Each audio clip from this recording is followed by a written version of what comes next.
아 글쎄 안 들려 들을 뉴스 없어 아무 뉴스도 귀에 들어오지 않아 듣고 또 들어도 들을 뉴스 없어 만든 게 이 프로야. 이동영의 뉴스 정면 승부.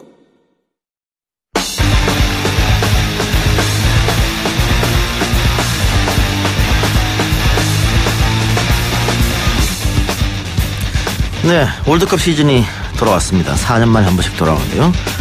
러시아 월드컵이 오늘 개막한다고 하네요. 역대 최약체로 평가받고 있는 우리나라 대표팀. 러시아에서의 첫 훈련은 순조롭게 마쳤다고 하네요. 과연 러시아 월드컵에서 어떤 성적을 낼까요? 오늘 두 분 모시고 이야기하겠습니다. 먼저 전문가죠. MBC 이주원 축구 해설위원 모셨습니다. 어서 오세요. 네, 안녕하세요. 이주원입니다. 비전문가 시사평론가 오창석 씨 모셨습니다. 네, 안녕하십니까. 민족의 정론지, 민심의 리트머스지 YTN 7시 뉴스 오창석입니다. 네. 오래 하고 싶은가 봐요? YTN? 진심을 담아서 얘기하기 때문에 네. 네, 뭐 월드컵보다 이게 제일 중요합니다, 저한테. 예. 축구 좋아하세요? 축구 정말 좋아하죠. 제가 네. 부산 낙동구의 이영표였습니다. 네. 막 던지는군요, 오늘. 네, 아니, 저는 뭐 늘 학교 대표로만 축구를 했기 때문에 예. 네, 늘 축구를 잘했습니다. 그 이주원 해설위원은 원래 네. 선수 출신이죠? 네, 그렇습니다. 제가 21살 때까지 좀 일찍 관두긴 했는데요. 지금은 내셔널리그 코레일에 있다가 잘 못해서 일찍 관두고 해설로 전향해서 일하고 있습니다. 잘 선택하셨어요? 네, 그렇습니다. 네. 저 체질에 맞는 것 같아요. 뭐 다른 사람들은 일찍 은퇴하면 부상 때문에 뭐 이렇게 하던데. 네, 굉장히 건강하게 은퇴를 했습니다. 네. 튼튼한 두 다리를 가지고. 네. 반절도 튼튼했고요. 네. 그래요. 어쨌든 오늘 좋은 얘기 부탁드리고요. 네. 우리나라는 F조에 편성돼 있다고 하는데 뭐 죽음의 조라고. 그렇죠. 불리더라고요. 그게 어떻게 우리에게 죽음이 좁니까? 다른 나라도 죽음의 조라고 생각하나요? 다른 나라는 우리가 같이 포함되어 있어서 좀 편하게 볼 수 있을 것 같은데 어때요? 그렇죠. 근데 이게 아시아권 우리나라뿐만 아니라 뭐 호주, 이란, 일본도 그 같은 조에 포함되어 있는 다른 나라들도 이 팀은 1승하고 가는 나라 이렇게 생각을 하고 있습니다. 그렇기 때문에 좀 자존심이 상하네요. 자존심 상하는데 현실을 받아들이고 도전자의 어떤 자세로 나가야 되지 않을까라는 생각입니다. 네. 오늘 개막한다고 했는데 몇 시에 개막식이 이루어집니까? 오늘은 이제 자정이죠. 00시에. 예. 네. 모든 그 3사 채널에서 다 볼 수가 있고 한 11시부터 그러니까 23시부터 아마 다들 개막전부터 중계를 할 것 같습니다. 네. 그런데 4년마다 한 번씩 돌아오는 세계적인 축제라고 하는데 이번에 분위기가 좀 안 나는 것 같아요. 오창석 씨 왜 그런다고 생각하세요? 이거보다 네티즌들이 트럼프랑 김정은이랑 뭔 대화를 할까. 그게 더 재밌을 것 같다. 다른 이슈가 있다. 네. 그게 아마 국제적 이슈가 쏠려 있기 때문에 조금 낮아지지 않나. 축구인으로서는 이런 분위기가 달갑지 않을 것 같은데. 그래도 극각 국놀이 뭐가 중요하겠습니까? 남북의 평화가 더 중요한 거 아니겠습니까? 네, 그래서 나중에 좀 평화를 찾는 다음에 축구에 관심을 쏟아도 괜찮지 않을까 싶습니다. 네. 아무리 평화가 중요하지만 축구 정도도 중요한데. 네네. 우리가 뭐 예선전이라든가 월드컵 지역 예선 그리고 평가전의 성적이 좋았다면 지금처럼 이렇게 침체돼 있을까 이런 생각도 들어요. 그렇습니다. 이게 많은 축구 팬들이 어쨌든 이기는 경기 보고 싶어 하잖아요. 예. 뭐 아무리 강팀하고 싸워도 계속 지는 모습 보여주면 그만큼 실망하기 마련인데 예. 아시아권에서도 이게 최종 예선에서 정말 어렵게 월드컵에 올라왔기 때문에 거기서 실망하시는 분들도 답답함을 많이 느꼈던 분들이 있기 때문에 이번 월드컵도 기대를 안 하시는 것 같은데 뭐 추후에 말씀드리겠습니다만은 그래도 1차전 스웨덴전에서 승리를 거두면 이 분위기 확 바뀔 거라고 저는 기대를 하고 있습니다. 첫판이요. 첫 판이 언제 열립니까? 6월 18일, 20일인가 월요일 9시입니다. 얼마 안 남았네요. 괜찮죠. 네. 뭐 괜찮아요. 아니 뭐 시간이 좋으니까 한 7시부터 미리미리 치킨을 시키시고 대기하고 있다가 치킨과 맥주와 함께. 맥주와 함께 9시 딱 좋잖아요. 네. 그렇기 때문에 그때 승리하면은 분위기 완전 달라질 거라고 생각을 합니다.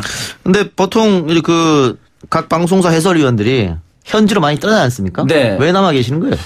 저에게는 그래서 혹입니다. 네. 그러니까 YTN에 제가 나왔다는 것 자체만으로도 축구 이야기를 할 사람들, 명망 있는 해설위원들이 다 러시아로 날아갔기 때문에. 그래서 2014년 브라질 월드컵에서도. 기회네요. 네. 사실 제가 제일 많이 바빴습니다. 예. 네. 그렇습니다. 오히려 안 가는 게 낫다. 안 가는 게 낫죠. 자, 그러면 첫판 스웨덴전. 네. 조금 언론에서는 비관적으로 바라보던데 이길 수 있나요? 저도 사실 좀 같이 유럽 예선에서 스웨덴이 네덜란드를 깨고 또 플레이오프에서 이탈리아를 깨고 올라왔기 때문에 예. 강하구나라고 생각을 했습니다. 강한 팀인 건 맞고요. 근데 스웨덴과 페루의 경기 평가전을 제가 중계를 했거든요. 중계했는데 생각보다 강하지 않아요. 충분히 우리가 해볼 만한 생각이 좀 들었습니다. 네. 그래서 자신감을 가지고 나오면 스웨덴 충분히 이길 만한 상대다. 네, 긍정적으로 좀 바라보고 있습니다. 예, 비전문가 어떻게 보세요? 글쎄, 근데 우리나라는 꼭 다른 나라 이 스웨덴, 멕시코, 독일이랑 붙지 않습니까? 예. 우리나라에 대한 평가를 안 한다고 하더라고요. 예. 한 줄 정도 있는 게 뭐 손흥민이 나온다. 이게 약간 예전에 가레스 베일이 등장하기 전에 혼자 긱스이는 웨일즈 취급당하고 있거든요. 예. 저는 쉽지 않을 것 같은데요. 네. 근데 그게 그럴 수가 없어요. 네, 왜냐하면 독일, 멕시코, 스웨덴이 우리나라에게 1승을 해야 되는데 반대로 우리나라에게 1승을 못하면 그쪽도 난리 나거든요. 그렇기 때문에 나름 대비를 철저히 하고 있습니다. 그렇겠죠, 네, 아무래도. 네, 그렇습니다. 네. 네. 더 긴장을 하고 있을 겁니다. 우리는 도전자, 그쪽은 꼭 이겨야 되는 상대. 이러니까 훨씬 더 긴장을 하지 않을까라는 생각입니다. 우리는 손해보지 않는다는 생각으로 선수들이 좀 편한 마음을 가지고 하면은 의외의 포텐이 터질 수도 있겠네요. 그렇죠. 그런 것도 굉장히 중요한 부분이라고 생각을 합니다. 네. 팟빵 앱으로 최욱의 풋고추님께서 오창석 씨가 메시보다 키가 3cm 작죠라고 했는데 맞나요? 제가 거의 한 180 정도까지 안 되더라고요. 누가요? 제가요. 예. 메시가 키가 몇인지 제가 모릅니다. 메시가 얼마입니까? 68입니까? 아니요, 68보다 더 작은데 예. 제가 볼 때 메시보다 좀 클 것 같은데. 그럼 그거 맞다고 생각합니다. 선수들이 축구화를 신고 좀 재기 때문에 비겁합니다. 네. 그건 안 됩니다. 네. 커지는 경우도 좀 종종 있습니다. 네. 메시가 65에서 68 사이. 저랑 비슷하네요, 그러면. 예. 알겠습니다. 자, 방금 오창석 씨가 또 손흥민 이야기를 해줬는데 그 손흥민만 바라보고 있으면 안 되는 거 아니에요? 그렇긴 한데요. 이게 손흥민의 한 방을 좀 믿을 수밖에 없는 게 기록으로도 좀 나타납니다. 그러니까 각 팀의 에이스라고 하면 꼭 메이저 대회에서 큰 대회에서 못하는 경우가 왕왕 있는데 손흥민은 그렇지 않습니다. 2014년 브라질 월드컵 그 부진한 가운데서도 득점을 해줬고요. 그 이후에 올림픽에서도 득점을 해줬고 또 2015년도에 있었던 그 아시안컵에서도 득점을 해줬고 그러니까 기대만큼의 활약을 해줬던 손흥민 선수였기 때문에 큰 경기에 강하다. 그래서 이번 대회에서도 손흥민의 득점 충분히 기대해볼 만합니다. 네. 그 다른 선수하고 호흡도 중요하지 않겠습니까? 그렇죠. 네. 뭐 손흥민이 원톱이냐 혹은 황희찬이랑 투톱이냐 아니면 또 다른 카드를 꺼내 들어서 투톱을 세우고 손흥민이 윙으로 빠지느냐. 네. 다양한 전략을 보여줄 수도 있을 텐데. 많이 하시네요. 네. 세 번째 전략 얘기했을 때 지금 깜짝 놀랐습니다. 역시. 네. 예. 나름 저도 전문가입니다. 네.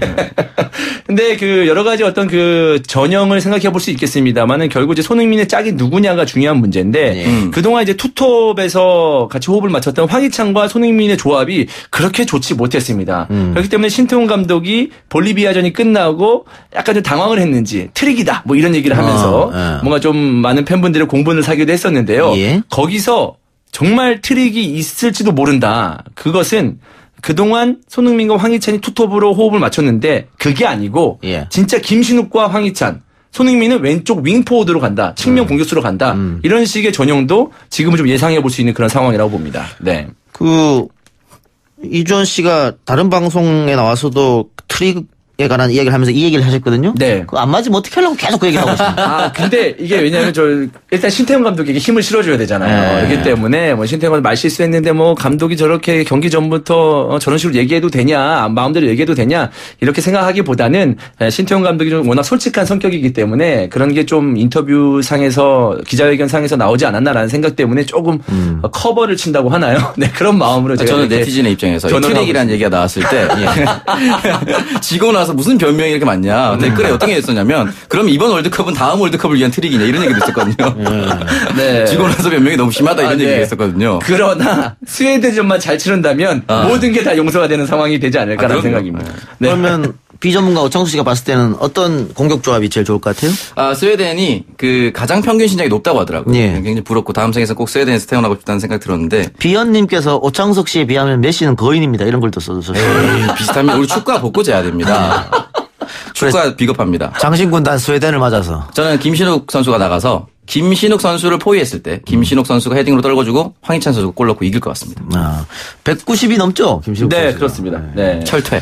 그래서 190이 넘는 장신 선수이기 때문에 그동안은 김신욱 선수는 자신이 속한 프로팀에서는 주전으로 나왔습니다만은 대표팀에서는 항상 뭐 조커 역할을 많이 했거든요. 그렇습니다. 이번에도 네. 조커 역할을 할 것이라는 추측이 많은데. 그렇죠. 조커로 다 생각을 했었죠. 예. 근데 지금 상황, 대표팀 공격 라인 상황이 그렇게 좋지 못하기 때문에 좀 다른 방식을 사용한다면 아까 말씀드린 바와 같이 김신욱, 황희찬 투톱으로 손흥민이 측면으로 나가는 그런 전형도 생각해 볼 수 있다는 거죠. 근데 김신욱이 이제 경험도 있고 지난 그 브라질 월드컵에서 많이 뛰진 않았습니다만은 어찌됐든 벨기에전에 나와서 나름의 높이의 우위를 좀 보여줬기 때문에 힘을 보여줬기 때문에 이번 경기에서도 김신욱 선수의 높이, 힘 믿어봐도 괜찮을 것으로 저는 생각이 듭니다. 예. 네.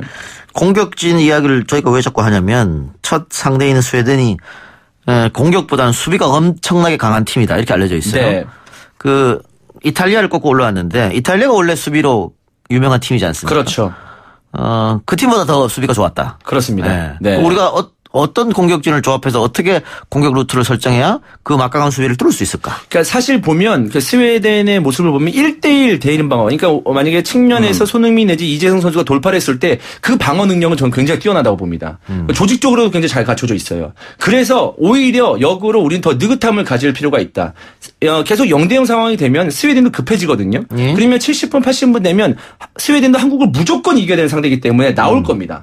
그리고 체력적으로도 스웨덴이 그렇게 강한 나라는 아닌 것처럼 지금 저는 판단이 되거든요. 예. 평가전을 봤을 때. 예. 그때 역으로 우리가 후반 막판에 득점을 노리는 그런 식의 전략을 가져도 저는 괜찮을 것으로 보입니다. 네.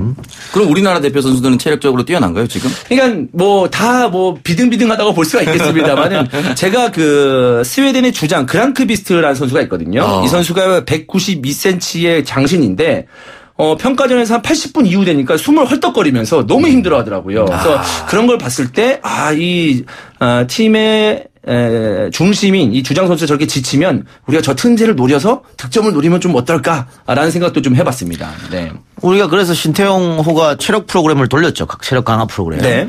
그런데 체력 강화 프로그램을 경기 앞두고 얼마 안 있어서 너무 빨리 돌린 게 아니냐 이런 얘기가 있더라고요. 그러니까 이전 같으면 저희가 계획 없이 그냥 체력 훈련 저렇게 하다 보니까 뭐 평가정도 망치고 컨디션 다운 되겠구나 이렇게 생각할 수도 있겠지만 지금 사실 우리나라도 세계 축구의 흐름에 좀 맞춰서 이 피지컬 코치도 굉장히 좀 수준급이라고 좀 볼 수 있습니다. 그렇기 때문에 다 스웨덴에 맞춰서 내지는 또 멕시코전에 맞춰서 계획적으로 운영이 된다고 좀 판단이 되거든요. 이렇게 허술하지 않기 때문에 체력 그 피지컬 코치의 어떤 스케줄을 지금으로서는 좀 신뢰해야 되는 상황이 아닌가 싶습니다. 네. 그런데 뭐 당연히 스웨덴 쪽에서는 손흥민을 집중적으로 마크할 것으로 보이거든요. 네. 그런 손흥민이 그 뭐랄까요? 좀 감독의 말처럼 트릭을 써가지고 네?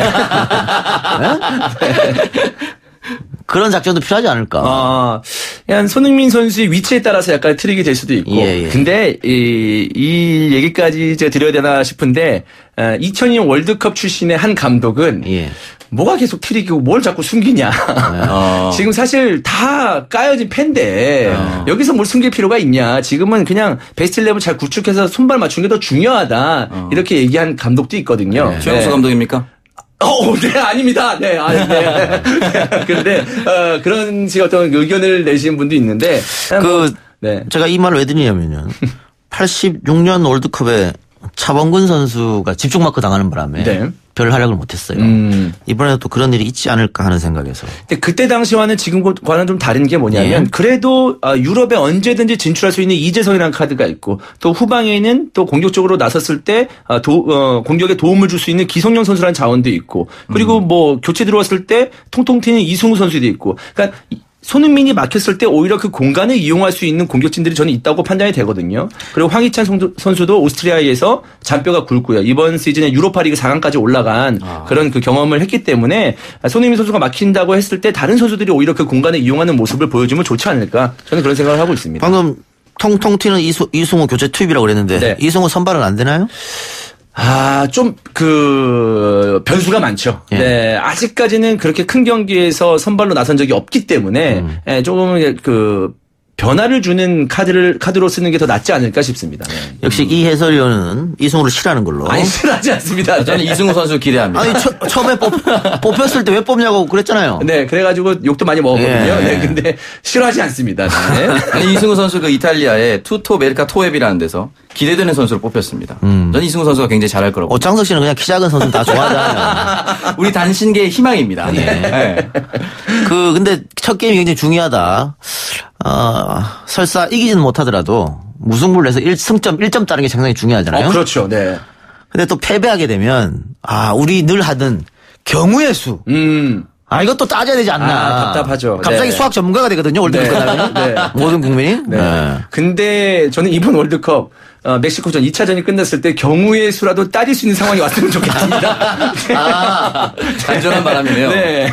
근데 우리나라가 첫 경기 운이 되게 좋았잖아요. 2002년에도 폴란드 2대0 이기고, 2006년에 토고 2대1 이기고, 2010년에 그리스 2대0 이기고, 2014년 러시아 1대1 무승부였거든요. 예. 첫 경기가 되게 좋았기 때문에. 그렇죠. 네. 네. 그러니까 지금 저는 50대 50이라고 봅니다. 스웨덴 강한 상대, 멕시코 더 강한 상대 맞습니다. 그러나 스웨덴전을 승리하게 된다면 멕시코전까지 기대를 해볼 수가 있는 부분이거든요. 네. 그래서 저는 이제 좀 안타까운 지금 상황이긴 하지만 맹목적인 응원이 필요한 순간이 아닌가라는 생각입니다. 네. 기분 좋게 그렇군요. 한번 시간대도 좋으니까 9시에 퇴근해서 화끈하게 한번 응원해보자. 그러면 네. 이기면 더 기분 좋은 거고. 그럼요. 네. 그래서 비판적 지지 안 됩니까?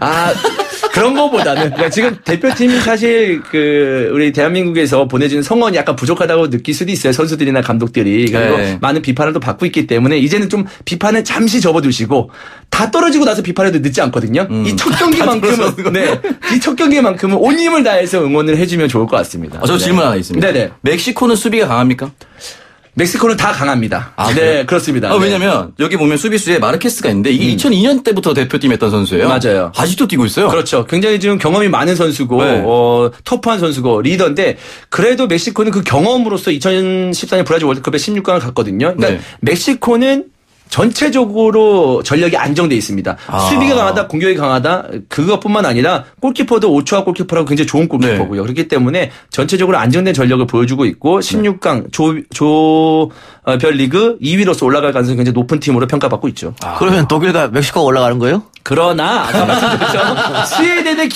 스웨덴만 승리한다면 그 기세는 아무도 못 말립니다. 우리나라가 폴란드전 잘 이겨가지고 그 기세 이어서 포르투갈 깨고 16강 가지 않겠습니까? 네, 그렇습니다. 네. 지금 선수들은 대표 선수들이 좀 젊은 선수로 구성되어 있습니까? 평균 연령이 예전 때랑 비교하면 좀 젊은 친구들이 많다 이렇게 보면 되겠죠. 그렇죠. 근데 아예 젊은 이승우 선수도 있고요. 근데 이제 기성용 선수, 구자철 선수도 아마도 본인들도 이번이 마지막 월드컵이다라고 생각을 하고 있을 겁니다. 그렇기 때문에 기성용 선수도 주장으로서 유종의미를 잘 거두고 싶은 마음이 있을 거예요. 그래서 저는 기성용의 경험과 구자철 선수의 어떤 리더십을 지금 믿고 있는 그런 상황입니다. 네. 그럼 이준 해설이 보기에 그러면 16강 가능하겠어요? 제가 스웨덴전 끝나고 다시 나오면 안 될까요? 네. 스웨덴전 승리하면 16강 가능성이 굉장히 높아집니다. 네. 비기면요? 비기면 낫죠. 네, 어렵다고. 그런 말은 저도 할 수 있고요. 비기면 낫고 지면 끝이죠. 이런 건 저도. 왜냐하면 독일과의 경기에선 승점을 못 따낸다고 봐야 됩니다. 독일과의 경기가 마지막 경기인데 독일이 설사 1차전, 2차전 2승을 한다고 하더라도 우리와 만났을 때 1.5군 내지 2군을 보낸다고 하더라도 저희보다 전력이 강하거든요. 그렇기 때문에 스웨덴과 멕시코전에서 적어도 승점 4점 정도는 따줘야 네, 가능성이 있습니다. 네. 최종 지방선거 투표율 정확하게 맞춘 오창석 씨. 네. 뭐 분석에서 나온 게 아니고 그냥 던졌는데 아니요, 거잖아요. 아주 분석적인. 뇌피셜이라고 하죠. 네. 이번에도 맞춰보세요. 한국팀 성적. 저는 독일을 이길 것 같습니다. 정말 막 던지는 거죠. 저는 독일을 이긴다고 봅니다. 네. 독일이 이기고 스웨덴이 이기고 2승 1패 멕시코한테 지고 2승 1패로 16강 나간다고 봅니다. 오, 괜찮습니다. 근데 약간 일리가 있는 게 뭐냐면 뭘 또 거기를 맞춰요? 아니, 약간 그래도 이제 완벽한 일입니다. 제 얘기 들어보세요. 왜냐면 네네네네. 독일이 강팀이지 않습니까? 그렇죠. 독일의 전 선수가 잘합니다. 그럼 전 세계 사람들이 집중해요. 그러면 외국으로 나가고 싶은 우리나라 선수들이 얼마나 열심히 하겠어요? 스포트라이트를 받으러. 축구의 정무적 판단이 가미된 거예요. 네네. 독일전에서 모든 걸 쏟아부을 가능성이 높습니다. 네, 그래서 그렇습니다. 저는 2승 1패로 네. 16강 나갑니다. 이번 다음 주부터 부르지 마세요. 저 말에 약간 일리가 있는 게 뭐냐면 월드컵 우승팀이 그 다음 대회에 잘하지 못했어요. 징크스. 네, 징크스가 있습니다. 예. 그러니까 2010년에 우승팀이 스페인이었는데 2014년 브라질 월드컵에서 스페인이 조별리그도 통과하지 못했거든요. 네, 근데 2014년 브라질 월드컵에서 우승한 독일이 만약에 2018년 러시아 월드컵에서 조별리그 통과하지 못한다. 그러면 우리에게 약간 티켓을 좀 나눠줄 수 있는 그런 상황이 벌어지지 않을까라는 생각입니다. 네. 아주 일리 있다고 했잖아요. 네. 밖에서 우리 PD가 이 작가님 스포츠 아무것도 모를 줄 알았는데 깜짝 놀랐다고 그랬는데 예스앱의 시우맘님께서 이 작가님은 정치면 정치, 스포츠면 스포츠 모르는 게 없답니다. 정답입니다. 뭐든지 아무나 다 가지고 하면 모든 주제를 다 소화할 수 있어요. 네. 그 우승도 한번 점쳐볼까요? 그러니까 우승을 이제 네 팀으로 보고 있습니다. 여러분들 다 생각하는 그 나라입니다. 브라질, 스페인, 독일, 프랑스 이렇게 보고 있는데요. 이 팀들이 각 조에서 1위를 차지하게 되면 토너먼트에서 아예 한 번도 만나지 않은 상태에서 4강에 모두 다 올라갈 수 있습니다. 그렇기 때문에 이 네 팀의 우승, 이 네 팀 중 한 팀이 나올 것 같은데 저는 개인적으로 프랑스를 보고 있습니다. 예. 네. 자, 퀴즈 갑시다. 네. 퀴즈 가겠습니다. 국제축구연맹이 올림픽 중간 연도를 택해서 4년마다 한 번씩 개최되는 세계 선수권 대회를 무엇이라고 부를까요? 네, 오늘 바로 러시아에서 개막합니다. 1번 월드컵, 2번 월드콘, 3번 월미도입니다. 예, 월드컵, 월드콘, 월미도. 정답 아시는 분은 샵 0945 유료 문자로 보내주시면 됩니다. 오늘은 재밌게 그 주간식으로 오답 재밌게 해주신 분도 선물 하나 드립시다. 네. 좋네요. 네, 그럼 두 분 말씀 여기까지만 듣겠습니다. 수고하셨습니다. 고맙습니다. 3부 마치고요. 저는 잠시 후 손혜원, 박주민 의원과 함께 돌아오겠습니다. 뉴스 신동 이 작가와 함께하는 비포장 뉴스 해학 뉴스 정면 승부.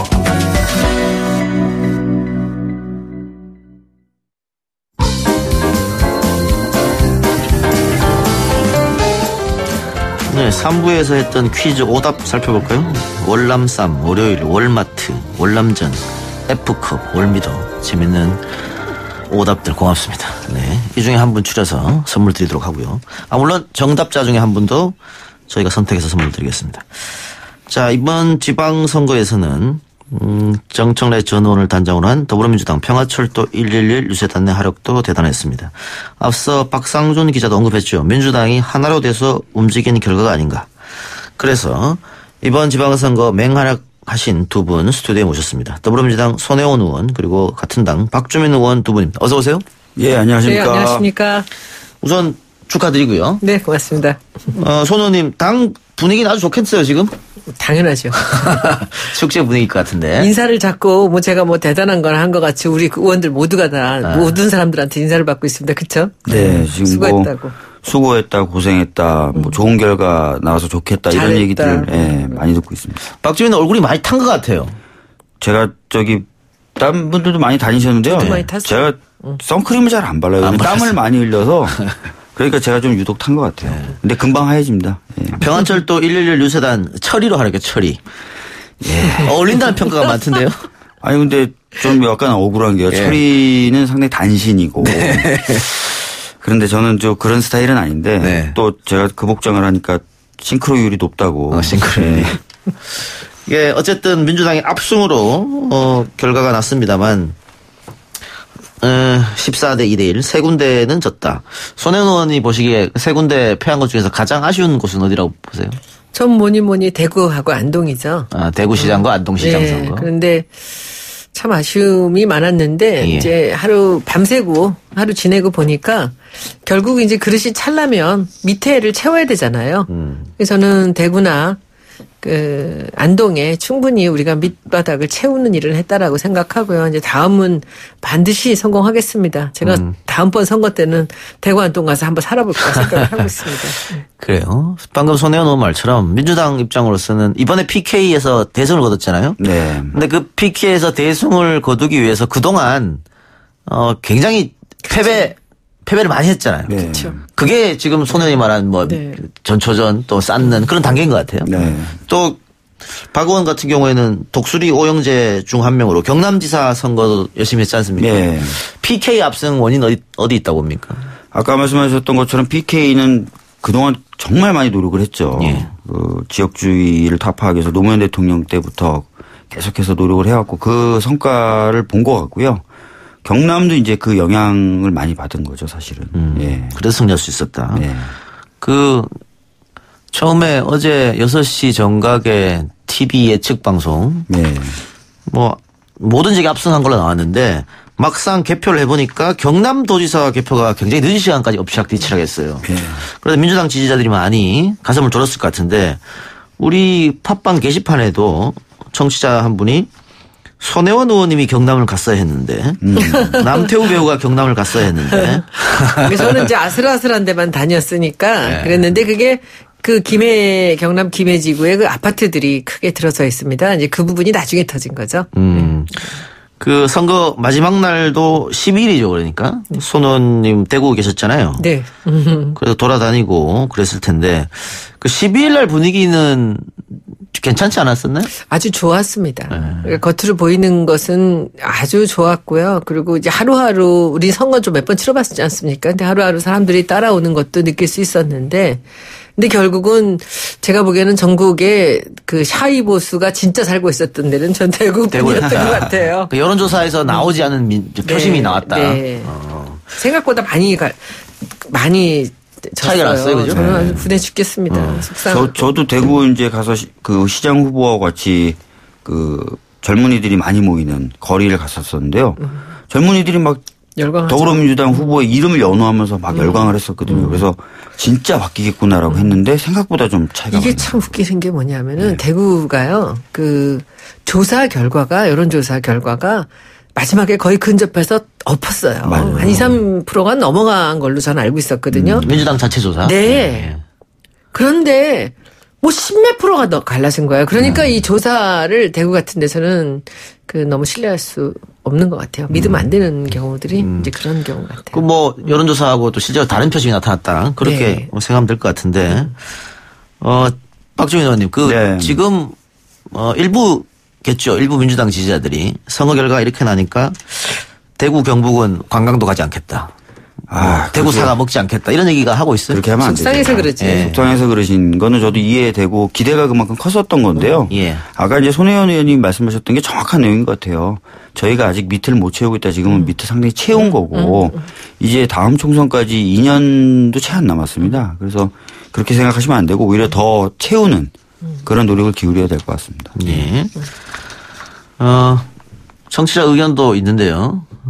이번 압도적 승리로 인해서 국정 운영이 제대로 진전되지 않으면 지금까지 야당 문제를 많이 거론됐지만 앞으로는 민주당에 대한 비판이 있을 수도 있다고 보는데 어떻게 생각하십니까? 라는 질문이. 당연하죠. 예. 그리고 지금 아직은 우리가 개헌선까지는 아직 안 갔잖아요. 예. 그러니까 이게 뭐 다른 당들이 좀 도와줘야만 우리가 여러 가지 결정을 내릴 수가 있는데 이번에 우리가 잘해서 저는 이긴 거라고 생각하지 않습니다. 여러 가지 이야기들이 나오는데 저는 아직도 이제 심판이 계속되는 거라고 예. 생각하고요. 그리고 우리는 대통령이 너무 잘하니까 우리가 많은 그 이익을 보는 거죠. 이득을 본 것이고 하나 좀 다행인 거라면은 이번에는 그 국회의원들이 굉장히 열심히 전국을 다니면서 띄워줬다라는 게 좀 다르다고 얘기를 하는데 이번 같이 저는 자기 선거 같이 이렇게 도우면 언제나 이길 수 있다는 생각은 하는데 우리가 오만해지면 안 돼요.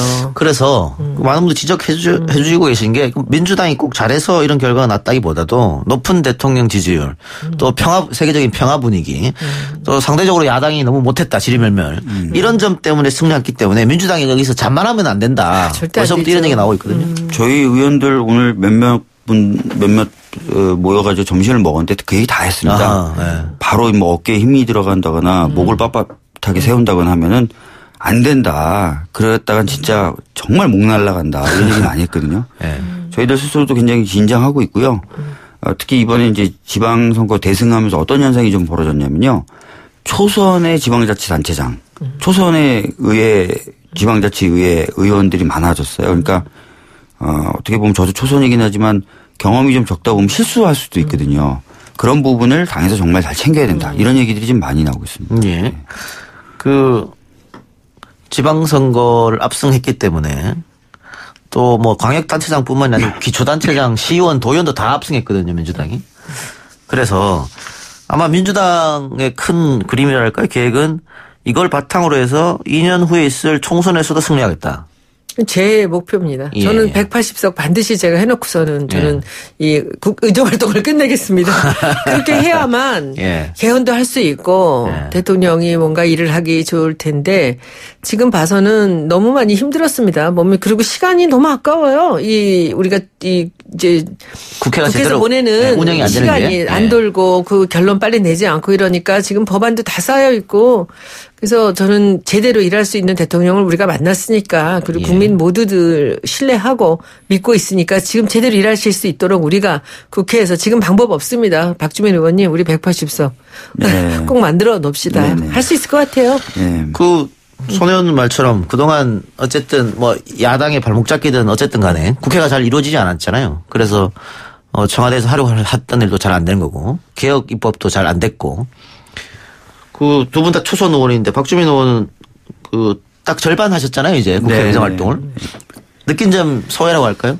그러니까 사실은 이제 생각했던 것보다 많은 일을 할 수 있는 상황이 좀 아니었어요. 물론 이렇게 말씀드리면 또 의석수 타령하냐라고 하시지만 국회라는 데가 합의를 통해서 논의를 통해서 일을 처리하는 구조가 돼 있다 보니까 현실적 한계가 있는 건 분명합니다. 그래서 이제 손혜원 의원님도 말씀하셨다시피 뭔가 변환이 있어야 될 것 같고 그렇지 않더라도 저희들이 더 노력해야 되겠죠. 특히 이번에 재보궐선거 저희들이 압승했지 않습니까? 그래서 예.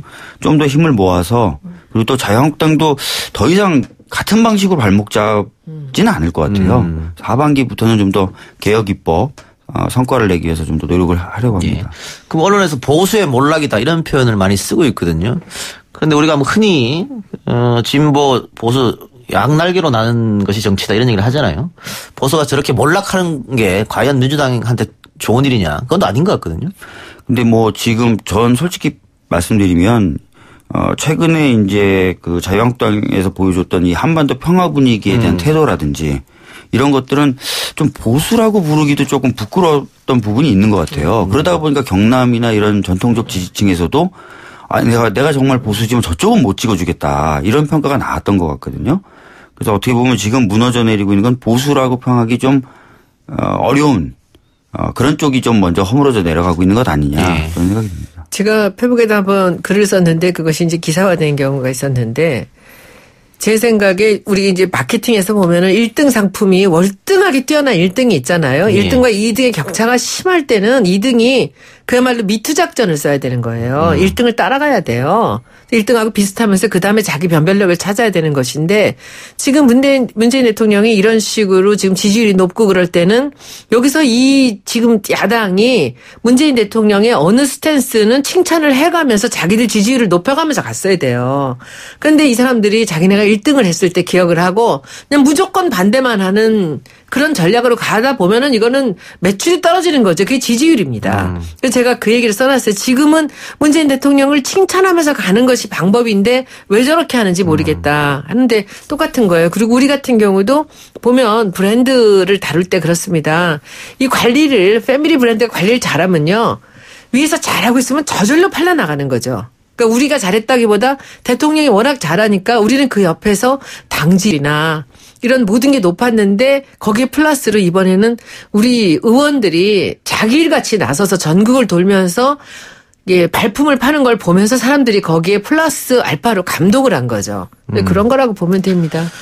그 어쨌든 손 의원은 뭐 브랜드 전문가, 마케팅 전문가니까 전문가 입장에서 그런 시장이 얘기를. 움직이는 건 너무 뻔한 거예요. 사람 예. 마음이 움직이는 예. 것은. 근데 그걸 읽지를 못하더라고요. 예스 앱으로 시우맘님께서 민주당으로부터 늘 소외받던 대구가 이번에 손 의원님 때문에 많은 위로를 받았습니다. 이런 얘기 있었고요. 네, 어쨌든 대구 경북을 중심으로 민주당 약세 지역이라고 불리는 곳으로 손혜원 의원이 많이 돌았던 것 같은데 다음 선거가 이제 총선이지 않습니까? 큰 선거가 2년 후에 이번 선거로 인해서 지역 구도는 상당히 완화됐다 이런 결론이 나올 수 있을 것 같은데 2020년도에는 어떻게 될까요? 지역 구도 선거. 저는 이번에 벌써 그 조짐이 보이기 시작한 게 영혼합으로 나뉘어있던 이런 여러 가지 구도들이 참 좋지 않은 구도들이 이번에 이 경남이 함락이 되고 그리고 이제 오늘 구미 얘기들 많이 나오지 않습니까? 구미 시장이 당선되면서 이제 우리 대통령과 그리고 이 우리 행정을 맡으신 분들이 이 대구나 경북 쪽에 좀 많이 관심을 기울였으면 좋겠습니다. 저는 이 여러 가지 정말 예산 폭탄도 우리 쪽 사람이 아니더라도 이것을 뭐 우리 쪽 사람 안 뽑아줬으니까 못 해주고 여긴 해준다라는 게 아니라 이들에게 우리가 먼저 손을 내밀어야 되는 게 아닌가. 저는 대구 안동 다니면서 그 생각을 많이 했습니다. 그분들이 자존심이 상해 있는데 아직 속마음까지는 못 움직이지만 그래도 굉장히 많이 따라갔거든요. 안동은 불과 3%밖에 안 뒤졌어요. 근데 여기서 우리가 먼저 손을 내밀고 마음을 열어야 된다라는 생각을 많이 했고요. 그리고 앞으로 2년이 절대 긴 세월이 아닙니다. 예. 우리가 후보도 준비해야 되고 결국은 이 2년 뒤 선거를 이기기 위해서는 지금부터 긴장하면서 준비해야지만 우리가 그때 확실하게 원하는 의석을 차지할 수 있지 않을까 저는 생각합니다. 사실 저도 이제 경남이나 경북 다녀보면 많은 분들이 하시는 얘기가 더불어민주당 쪽을 한 번도 찍어보신 적이 없다는 거예요. 예. 그래서 솔직히 그 사람들, 우리들, 저희들이 어떻게 일하는지도 모르겠다라는 거, 불안하시다는 거예요. 근데 이번에 찍어보셨거든요. 이때 확실히 다르다는 걸 한번 보여드려야 돼요. 그렇죠. 정말 저희는 국민분들 목소리 듣고 겸손하고 성실하고 열심히 일하는 사람들이다라는 걸 보여드리고 뭔가 좀 결과적으로도 좀 달라지는 결과를 좀 보여드려야 다른 선택을 했을 땐 다른 결과가 나오는구나라는 인식을 하실 수 있을 것 같아요. 그렇지 않으면 그놈이더만 뭐 정치하는 놈들은 다 똑같더만 이렇게 되면 진짜 위험하거든요. 그래서 남은 2년 동안 이번에 당선되신 분들 그리고 저희 국회의원들이 정말 노력을 해야 될 것 같습니다. 한번 찍어보니까 다르더라. 네. 뭐 우리한테 오는 게 있네. 네. 뭐 이런 평가가 나와야 그렇죠. 다음 선거에서도 이번 대승을 유지할 수 있을 것이다. 뭐 그런 얘기인 것 같고요. 지금 이번 지방선거 같은 경우에는 많은 분들이 민주당의 승리 요인에 대해서 문재인 대통령의 높은 지지율, 또 당의 높은 지지율, 또 한반도 평화 분위기, 또 야당의 지리멸렬 이런 걸 들고 있지 않습니까? 근데 대통령 지지율이 과연 2년 뒤까지 계속 이렇게 고공행진할 수 있을 것인가? 또 중요한 부분이 먹고 사는 문제다. 자영업자들 여전히 힘들고 월급은 오르지 않고 직장인들 이런 부분이 2년 동안 많이 좌우할 것 같은데 어떻게 생각하십니까? 박주민 의원이 먼저 대답하시죠. 뭐 대통령님의 지지율이 계속 높게 나왔으면 좋겠다라는 건 뭐 저희들은 소망하죠. 왜냐하면 만약에 이제 그렇게 된다는 건 단순하게 뭐 개인적인 인기가 높아진다는 게 아니라 국정이 잘 수행되고 있다라는 것이기 때문에 그렇죠. 국민분들의 행복을 위해서도 그렇게 되면 제일 좋을 것 같습니다. 근데 이제 말씀하신 대로 이제 경제 문제라든지 이런 것들에 대해서 저희들이 제대로 대처 못하면은 뭐 어려움을 겪을 수도 있다고 생각합니다. 그런데 최대한 저희들은 국민들과 소통하면서 특히 또 저희가 이전과는 다른 경제정책 방향을 가지고 있지 않습니까? 최대한 소통하고 하면서 나간다면은 당장의 성과가 안 좋아도 그렇게 국민분들이 많이 실망하시기보다는 또 믿어가면서 갈 수 있지 않을까 그런 생각을 가지고 있습니다. 예. 저는 뭐 제가 사실 인생의 길을 바꿔서 이 당에 들어온 게 아닙니까? 그거는 오로지 문재인 대통령 한 사람을 보고 들어온 거거든요. 저는 문재인이라는 분을 젊었을 때부터 봤기 때문에 저분의 시작과 끝이 어떤지를 알아요. 저분이 대통령 되기에는 쉬운 분은 아닙니다. 왜냐하면 거짓말 안 하고 남 맡아도 안 하고 자랑하지 않거든요. 근데 이분이 촛불의 힘으로 대통령이 됐어요. 저는 그때부터는 믿어 의심치 않는 것이 이분이 얼마나 일을 잘 수행할 것인가를 확실하게 알고 있었거든요. 그리고 저는 이분이 역대 어느 누구도 이루지 못했던 퇴임 당시에 어떤 그 지지율이 분명히 나올 뿐이라고 저는 생각을 합니다. 그래서 지금 물론 어려운 게 있죠. 우리가 뭐 외교나 안보 너무 잘하고 있고 그리고 사법 개혁도 많이 잘하고 있지만은 실제로 이제 경제 문제 같은 것은 바로바로 답이 안 나오니까 주변에 있는 전문가들 이야기를 들으시면서 어느 게 맞는 건지 좀 헷갈리는 부분들도 그렇죠. 있을 수 있거든요. 네. 그래서 시간이 조금 필요했던 거 아닐까. 그리고 저는 제가 믿듯이 여러분들도 아마 지금은 거의 우리 대통령을 믿으실 거라고 봐요. 이분은 바뀌는 분이 아니에요. 그리고 지난번 노무현 대통령 옆에서 5년이라는 세월 동안을 2인자로서 국정을 똑같이 한번 해보셨던 분이지 않습니까? 그러니까 해야 될 것, 하지 말아야 될 것 같은 거 정확하게 아시는 분이고 사람에 대해서나 이제 인사 문제들도 점점 저는 이 자리가 잡힐 거라고 생각합니다. 제가 경제 문제를 왜 질문을 드렸냐면 지금까지 그 보수 정당 그리고 보수 언론들은 안보 프레임을 가지고 민주당을 정부 여당을 공격했지 않습니까? 네. 근데 그게 지금 뭐 남북 회담, 북미 회담으로 더 이상 안 될 거란 말이죠. 그러면 다음에 갖고 올 건 경제 프레임밖에 없다. 맞습니다. 그런 생각이 들어서 한번 했는데 실제로 이번 지방선거 전에 이제 보수 일간지들 중심으로 뭐 경제 관련돼서 여러 어려움이 전혀 해결되고 있지 않다라는 취지와 방향의 기사들을 쏟아냈었죠. 근데 아까도 말씀드렸던 것처럼 경제라는 게 정책적 변화를 특히 가져왔을 때 바로 어떤 성과가 나타나거나 변화가 일어나지는 않거든요. 그래서 조금만 더 기다려 주셨으면 좋겠고 그 과정을 저희는 소통하면서 예, 나가겠다 이런 말씀입니다. 그런데 박주민 의원 얘기하는 거 보니까 어쨌든 뭐 당에서도 다음에는 이 문제가 가장 크게 화두가 될 것이라는 걸 예상하고 있네요. 알고 있습니다. 예. 예. 모두 알고 있습니다. 그러니까. 자, 이번 선거, 저도 뭐 옆에서 각종 선거를 봐왔습니다만 민주당이 이렇게 하나가 돼서 움직인 건 처음이거든요. 네. 다 자기 선거 하느라고 심지어는 뭐 2012년 대통령 선거 같은 경우에도 하나가 되지 않았었단 말이죠. 그런데 이번 선거는 다 하나가 돼서 민주당 의원들, 당원들이 움직여서 이런 대승의 결과 났지 않나 싶은데 그 당에서 이야기하는 추미애의 리더십에 대해서는 어떤 당내 평가는 어떻습니까? 이번 선거요? 네. 이번 선거는 뭐 손혜원 의원님이 말씀하셨다시피 의원들이 전부 다 일치 단결해서 치른 선거거든요. 그 부분에 있어서는 뭐 다른 평가가 있기는 어려울 것입니다. 예.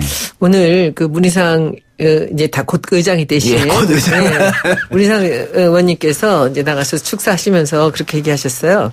그 맹장이 있고 용장이 있고 덕장이 있다. 그 전장에서 이제 리더십이라는 거. 근데 그 어떤 장수도 당하지 못할 장수가 복장이래요. 복이 있다. 복이 있는 장이 그러면서 우리 추미애 대표가 복장 중에 복장으로서 이렇게 정말 좋은 시기에 당 대표를 이렇게 훌륭하게 수행한 사람은 참 쉽지 않았다라는 얘기를 하셨어요. 그러니까 제가 보기엔 본인의 리더십도 대단하고요. 게다가 이번에 정말 그야말로 복장으로서 너무 좋은 대통령을 만난 가장 적절한 시기에 이분이 이 지방선거를 치른 게 아닌가라는 생각이 듭니다. 그리고 진짜 열심히 뛰셨어요. 예, 전국으로. 그런데 이제 임기가 거의 끝났잖아요. 그래서 새로운 당대표를 뽑아야 될 텐데 전당대회. 지금 전당대회 나갈 분들이 조금씩 준비하는 모습은 보이죠? 네. 지금 뭐 다른 어느 때보다도 그 후보군이 많다라는 평가가 나오더라고요. 예. 그리고 이건 뭐 당원들도 그렇고 의원들도 고심할 부분인 것 같은데 구체적으로 후보군이 나오면 뭐 그때 가서 다시 한번 이야기하는 걸로 하고요. 자, 두 분 초선 의원으로 이제 20대 국회 절반 보냈는데 뭐 박주민 의원은 이제 나이도 젊으시고 앞으로 창창하게 지역구에서 활동하셔야 될 것 같고 손혜원 의원님은 아까도 얘기했습니다만은 뭐 한 번만 하고 안 한다. 계속 그런 말씀하고 계세요? 네, 이게 뭐 제가 얼떨결에 국회의원이 된 사람이라 그리고 여기서 제가 오랫동안 자리를 잡고 있을 만큼 제가 나이가 그렇게 젊지도 않은데다가 또 저는 또 사회에서 제가 했던 일이 있지 않습니까? 그 일 때문에 여길 들어왔지만 여기서 제가 있는 동안에 할 일이 많아요. 예. 할 일이 많지만 여기서 또 뿌리를 내리면서 한 번, 두 번 더 하겠다고 그렇게 있을 자리는 아니라는 생각이 듭니다. 그러나 제가 도울 일이 참 많아요. 그래서 다음번에 우리 총선 때까지는 제가 180석 반드시 만들어 보겠습니다. 그런데 이제 어떻게 만들지는 이제 어떤 당대표를 만나서 어떻게 일할지 보겠지만 제가 이거 마케팅하고 똑같거든요. 예. 선거가 이 비즈니스하고 똑같아요. 시장을 움직이는 그 마켓에 ING가 붙으면은 이 마케팅이에요. 사람을 움직이는 거거든요. 이 선거가 자기 장점으로 어필을 하면서 그래서 저는 해보겠습니다. 그 일을 하고 그리고 뭐 어디 가라 저기 가라 저 얘기 많죠. 그런데 저는 제 역할을 충실하게 제가 180석 만들기를 하고 이제 미련 없이 제가 여러분들 곁에 다른 방법으로 제가 여러분들 곁에 또 있을 겁니다. 제가 왜 이런 질문 드렸냐면 예스앱으로 이정희님께서 손 의원님 다음 총선에는 어디서 출마하시나요? 이런 질문이 들어와서 제가 한번 여쭤봤어요. 여기저기 나가라는 얘기 많다는데 강남 나가라는 얘기도 많죠. 강남이 아무래도 뭐 저랑 좀 가깝게 보이긴 하는데 이번에 지방을 이렇게 돌아보니까 아, 시골 가서 일하고 싶은 생각이 너무 많아. 어디 조그만 도시에 저 시장하면서 그냥 뭐 공예마을 만들고 막 이런 거 하고 싶다는 생각도 많이 들었고 이렇게 길게 많은 여러 곳을 시골을 다녀본 게 처음입니다. 그래서 제 자리에서 또 제가 도울 일이 많이 있지 않겠습니까? 손혜원 의원님은 어쨌든 그 박근혜 국정농단 청문회에도 열심히 하셨고 또 지금 상임위가 교문이죠. 네. 거기서도 지금 활약하고 있는데 국정감사 이렇게 해보니까 어때요? 좀 피곤하지 않으세요? 제가 근데 국정감사를 하기 전에 그 국조 청문회를 먼저 했거든요. 예. 그걸 한번 2달 동안 해놓고 나니까 그다음에 국정감사가 좀 수월하고요. 그리고 저는 제 분야가 우리 300명 국회의원 중에서 제가 관심 있는 문화나 이 전통 문화나 뭐 관광이나 이런 쪽 관심 있는 사람들이 없습니다. 그래서 아주 그냥 그 여러 가지 촘촘하게 짜놓고 제 원하는 것들을 다 하죠. 꼭 해야 될 것들을. 그래서 저는 항상 국감이 좀 짧고 그리고 그 시간이 굉장히 저는 아주 소중하다고 생각하면서 일을 하고 있습니다. 그 다음 국정 가서 벌써 준비하고 계시다는 얘기가 저는 뭐 올 초부터 올 초부터? 그래요. 네. 박주민 의원님 그 기록 보니까 국회 출석률, 법안 발의율 다 상위권에 랭킹돼 있더라고요. 네. 근데 법안을 발의하는 것도 중요합니다만 통과시키는 것도 중요한 거 아니겠습니까? 네, 맞습니다. 통과할 땐 없습니까 혹시? 통과는 제가 평균보다 높아요. 몇 개? 19대 때 아마 평균이 몇 건이 잘 기억이 나는데 제가 아마 10개 정도 했을 것 같아요. 예. 제가 8개 했어요. 내가 너무 소문 안 나는데 그 이게 통과가 안 된다는 건 쌓여 있는 거지. 네, 국회가 그만큼 일을 안 했다. 이런 걸로도 볼 수 있잖아요. 그래서 사실 좀 답답한 부분이 있어서 김경수 이제는 도지사 당선인이죠. 국회의원 그 배지를 떼기 전에 같이 발의했던 게 너무 논의 안 되고 사장돼 버리는 법안이 많아서 국회에도 그 의안정보 시스템에 댓글을 달 수 있어요. 국민분들이. 그걸 좀 잘 관리해서 뭐 20만 개, 30만 개 이상의 뭐 댓글을 달면. 좋은 생각이시네요. 예, 바로 논의 안건으로 다뤄지게. 국민이 올리는 거죠? 예. 간사가 협의해서 항상 논의 안건을 정하는데 국민분들이 그 논의 안건 자체 선정에 권한을 가질 수 있도록 하는 법안을 발의했거든요. 그런 시스템이 좀 필요합니다. 그러니까 네. 국회가 여러 가지 일을 합니다만 가장 중요한 일이 법을 만드는 건데 네. 그걸 안 하고 있으니까 비판을 받을 수밖에 없는 지점이잖아요. 사실은 지난번에 제천 쪽에 화재가 있었을 때도 그걸 미리 막을 수 있었던 법이 사실은 있었던 거잖아요. 법률안이. 특별히 정치적 쟁점이 될 것도 아님에도 불구하고 논의가 안 됐던 건데 그래서 그런 좀 국민의 참여에 의해서 논의할 안건을 정한다든지 뭐 이런 식으로 좀 제도가 정비되면은 훨씬 더 생산적으로 일할 것 같아요. 법사위가 좀 문제가 있는 거 아니에요? 진짜요? 네. 그래서 뭐 어쨌든 지금 재보궐선거에서도 민주당이 11대 1로 압승하면서 의석수가 130석 정도 됐습니다. 이렇게 되면은 다른 진보개혁 야당하고 연대를 하면은 조금 더 법안 통과가 수월하지 않느냐 그런 생각이 들고요. 자, 마지막으로 두 분 이번 선거에 대해서 소회 짧게 듣고 오늘 대담 마무리하겠습니다. 네, 일단은 국민분들께서 과분한 사랑을 주셨습니다. 분명히 이거는 현재 더불어민주당이 잘해서 주셨던 상이라기보다는 더 잘해라 라는 그런 상으로 저희들이 받아들이고 있고요. 그래서 그 상에 부응하는 모습을 꾸준하게 보여드리겠다. 그래서 선택하신 거에 대해서 후회하지 않도록 해드리겠다라는 말씀을 드리겠습니다. 예, 손 의원님. 오늘 이 재보선에서 당선되신 분들이 11분이 오셔서 인사를 하셨어요. 배지 달아드리는 행사가 있었는데 그 한 분 빼놓고 10분이 초선이에요. 예. 근데 그 중에 50년생까지 계세요. 연세가 많다. 근데 그분들이 나와서 한 말씀씩 인사를 하는데 제 뒤에 계시던 이해찬 의원께서 말 잘해서 국회의원이 된 거야. 국회의원이 돼서 말을 잘하는 거야. 이렇게 얘기를 하세요. 근데 전부 15년, 17년씩 이렇게 정치 업계에 계시다가 이제 되신 분들도 있고 바람간 오신 분들도 있어요. 근데 얼마나 성숙되고 괜찮았는지 저는 오늘 그분들 말씀하시는 거 듣고 굉장히 희망을 많이 받습니다. 그래서 아마도 지금 우리 들어와 있는 20대 그 초선들이 많이 있지 않습니까? 근데 지금 초선 10명이 들어온 거예요. 그러니까 2년밖에 없지만 이분들이 얼마나 열심히 일을 하겠습니까? 그래서 많이 기대해 주시고요. 더 열심히 몸으로도 때우면서 정말 국민들 실망시키지 않도록 저희는 열심히 하도록 하겠습니다. 알겠습니다. 어쨌든 이번 선거 두 분 굉장히 수고하셨습니다. 오늘 여기까지 듣겠습니다. 자, 지금까지 더불어민주당 손혜원 의원, 박주민 의원이었습니다. 고맙습니다. 예, 감사합니다. 네, 고맙습니다. 오늘 준비한 방송은 여기까지고요. 저는 내일 다시 찾아오겠습니다.